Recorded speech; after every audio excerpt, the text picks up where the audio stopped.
Salut à tous, c'est Sébastien Tuto PC, je suis content aujourd'hui de vous retrouver pour cette troisième vidéo de l'univers SwitchBot et nous allons tester aujourd'hui le détecteur d'ouverture de portes et fenêtres. Donc nous allons commencer évidemment par le déballage, puis l'installation et enfin le test. Dans une seconde partie de vidéo, nous verrons comment lier le système SwitchBot avec les principaux univers domotiques que sont Alexa, Google Home, etc. Puis nous essaierons de profiter de cette liaison avec ces systèmes connectés pour tester les scènes et les automatismes sur l'application SwitchBot, puis ensuite nous verrons sur Alexa comment cet appareil SwitchBot, donc le détecteur d'ouverture de portes et fenêtres, comment il peut interagir avec un autre système. Donc on va tester par exemple avec mon système d'alarme Bosch, qui était un système d'alarme connecté, très performant, mais dont les détecteurs d'ouverture de portes coûtent environ 70 €. Et là, le détecteur SwitchBot coûte moins de 30 €. Donc vous comprenez l'intérêt. Et c'est justement ce qu'on va voir ensemble. Je vous propose de nous retrouver après le jingle. Allez, c'est parti.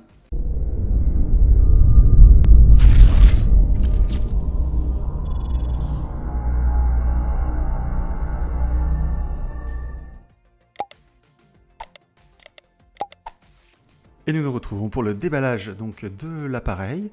Donc on retrouve une petite étiquette avec des liens vers les réseaux sociaux de la marque. On retrouve l'emballage avec le contenu toujours aussi simple. Le détecteur, il a deux parties. On retrouve à l'arrière les deux méthodes de fixation qui sont assez habituelles aussi par la marque, qui proposent une fixation par vis et cheville ou par collage, donc via des systèmes de double face.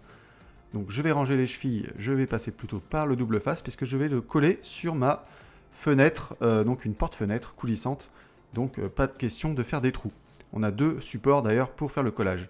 Voilà à quoi ressemble le détecteur, il est plutôt de bonne facture. Voilà, j'ai mis la fixation à l'arrière.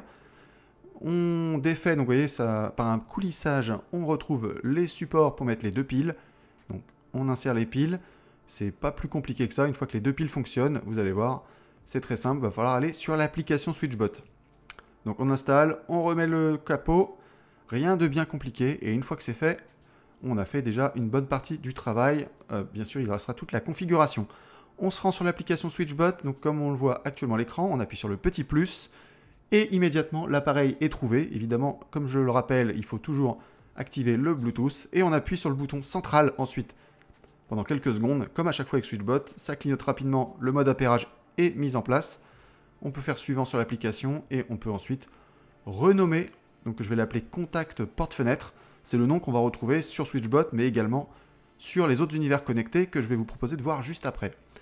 Là, cette fois-ci, je vais l'affecter à une pièce, donc on va le mettre dans le salon. Donc, c'est fait, on va pouvoir faire sur Save pour passer à l'étape suivante. Voilà, on connecte au hub donc, que j'avais installé dans la première vidéo, puisque cette vidéo-là est la troisième, je le rappelle. Et on continue donc dans l'étape. Cette fois-ci, on a un paramétrage qui nous choisit de dire si c'est sur une porte, sur une fenêtre ou par exemple autre chose. Donc par exemple un placard. Vous pourriez aussi avoir un détecteur sur un placard, pourquoi pas. Ou sur quelque chose où il y a des rangements de valeurs. Donc moi je vais mettre ça sur une porte, mais c'est porte-fenêtre. Alors je ne sais pas entre porte et fenêtre. Donc on a des indications de hauteur notamment qui sont données. Il y a des petites fonctionnalités différentes entre une porte et une fenêtre. Bon, c'est pas hyper important pour moi. Alors, ils expliquent un peu le montage hein, par vis. Ça je m'en fiche.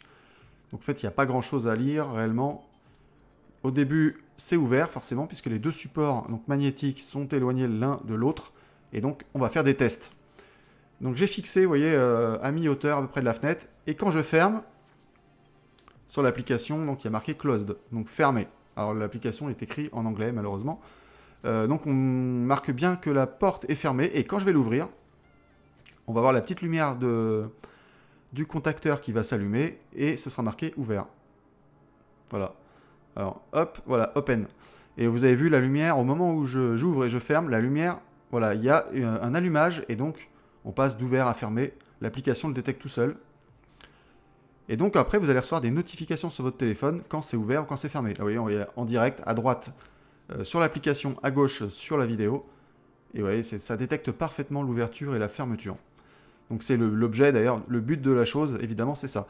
Vous allez recevoir des notifications sur votre téléphone quand la porte est ouverte ou fermée. On voit les notifications à l'écran. Vous voyez, par exemple, la porte est ouverte.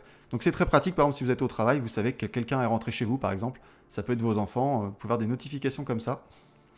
Donc vous voyez, on va activer le Service Cloud maintenant. Donc c'est très simple. Et ensuite, on va cliquer sur Alexa. puisque moi c'est le système que j'utilise. On voit à droite à quoi ressemble l'application, donc la partie cloud, et vous voyez les applications. J'ai pas retrouvé d'ailleurs la partie Home Connect de Siri, de Apple, donc a priori ça ne fonctionne pas. Je n'ai pas d'Apple, donc je ne peux pas tester pour vous. On va maintenant tester les automatismes. Donc vous voyez, quand on clique sur chaque appareil, il y a un petit truc automation. Voilà, je clique dessus, automatisme. Il n'y en a pas, donc on clique sur plus, et voilà, à chaque fois c'est un système de conditions. Donc si quelque chose se passe, alors quelque chose se déclenche. Donc là, par exemple, si le détecteur détecte la porte ouverte, on va déclencher une action. Donc là, moi, sur SwitchBot, j'ai installé les rideaux, donc que je présenterai dans une prochaine vidéo. Et donc on peut dire, quand on ouvre la fenêtre, les rideaux s'ouvrent, par exemple. Si vous avez des rideaux qui vous empêchent d'ouvrir la fenêtre, ça, en automatisant l'ouverture, vous n'aurez pas de problème quand vous rentrez chez vous. On va maintenant aller sur Alexa, vous allez cliquer sur Appareil, et on va défiler les appareils en cliquant sur les 3 petits points, tous les appareils, et donc on va rechercher le détecteur de fenêtre, porte-fenêtre, donc je l'ai trouvé, ouvert, et on va créer une routine. Donc pour ceux qui ont Alexa, c'est très simple, on va créer une routine. C'est le même principe que sur SwitchBot, sauf que la différence, c'est qu'avec Alexa, tous les appareils connectés vont communiquer ensemble, et j'avais proposé de faire un test avec mon alarme connectée, voir si j'arrivais à utiliser cet appareil SwitchBot avec mon alarme connectée qui est de marque Bosch. Donc déjà, on va renommer SwitchBot ouverture, c'est le nom de ma routine. Donc lorsque cela se produit, donc déjà, on va maison connectée. Et dans maison connectée, on va sélectionner donc du coup le contact porte-fenêtre. Évidemment, parce que là, c'est ce que je recherche. Lorsque le contact est ouvert. J'aurais pu dire lorsque le contact est fermé, je pourrais recevoir un message, tout va bien, la porte est fermée. Là, j'ai mis ouvert. On peut choisir quand fonctionne ce système, enfin cette routine. On pourrait dire pendant la nuit. Pour dire, par exemple, si quelqu'un ouvre votre porte-fenêtre pendant la nuit, ça déclenche. Bon, là, on va pas le faire. Vous pouvez mettre des notifications également. Donc, Alexa peut parler si vous avez des enceintes ou même votre téléphone. Donc là, on écrit du texte et en fait, Alexa va le lire tout simplement lorsque la manip va se faire. On verra ça après. Donc, j'ai mis la porte-fenêtre a été ouverte. Alors, le texte peut changer. C'est libre, vraiment, on peut mettre ce qu'on veut. Donc, vous pouvez juste mettre porte-fenêtre ouverte, porte-fenêtre salon ouverte, etc. Donc, une fois que ça c'est fait, une fois qu'on a mis le nom, je vais essayer de rechercher donc, mes appareils connectés qui sont liés à la sécurité, donc c'est notamment la caméra, et également, donc vous voyez, je recevrai une notification sur le téléphone, donc on va chercher la caméra et le système d'alarme. Donc on va aller encore une fois dans système connecté, tous les appareils, et vous voyez, caméra 360, et j'ai système d'alarme. Donc on va activer le système d'alarme, voilà, on. Donc lorsque la porte-fenêtre est activée, est ouverte, le système d'alarme se met en route. Et ensuite, on va sélectionner toujours dans Maison connectée la caméra, tout simplement. La caméra 360 qui va s'allumer également. Alors, sachant qu'encore une fois, je vous conseille, si vous faites ce genre de choses, c'est de mettre d'autres conditions que celles que je mets là actuellement. Il faudrait mettre par exemple des conditions d'horaire. Si votre porte-fenêtre, normalement, ne doit pas s'ouvrir pendant que vous dormez, ça peut être intéressant de mettre des définitions horaires. Mais vous pouvez aussi mettre des définitions de présence quand vous n'êtes pas là, par exemple. Donc là, je mets une petite notification également... une petite sonnerie pour dire que quand quelqu'un rentre, donc ça je l'ai fait, on va activer sur quoi le son va apparaître et maintenant on va tester. Donc je me tais, vous allez voir, j'ouvre,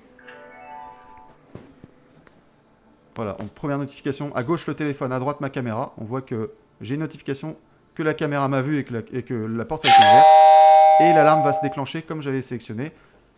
Porte fenêtre ouverte. Voilà, donc voilà, vous avez vu, ça fonctionne très bien. On peut parfaitement utiliser le détecteur de la marque SwitchBot sur d'autres systèmes d'alarme connectés. C'est vraiment très pratique puisqu'il ne coûte qu'une trentaine d'euros quand les autres systèmes peuvent parfois dépasser les 80 euros allègrement. Donc c'est une grosse économie. Il est de bonne facture en termes de composition, donc en termes de conclusion, moi j'ai rien à dire. C'est vraiment un bel appareil, bien solide, fonctionnel. Ce qu'on peut reprocher peut-être, c'est que SwitchBot ne propose pas lui-même un système d'alarme connecté. Il propose bien un système de caméra intérieure, donc ça pourra être connecté avec un système de caméra intérieure, mais par exemple, on aurait aimé un système d'alarme déjà bien défini, avec peut-être des pré-paramétrages.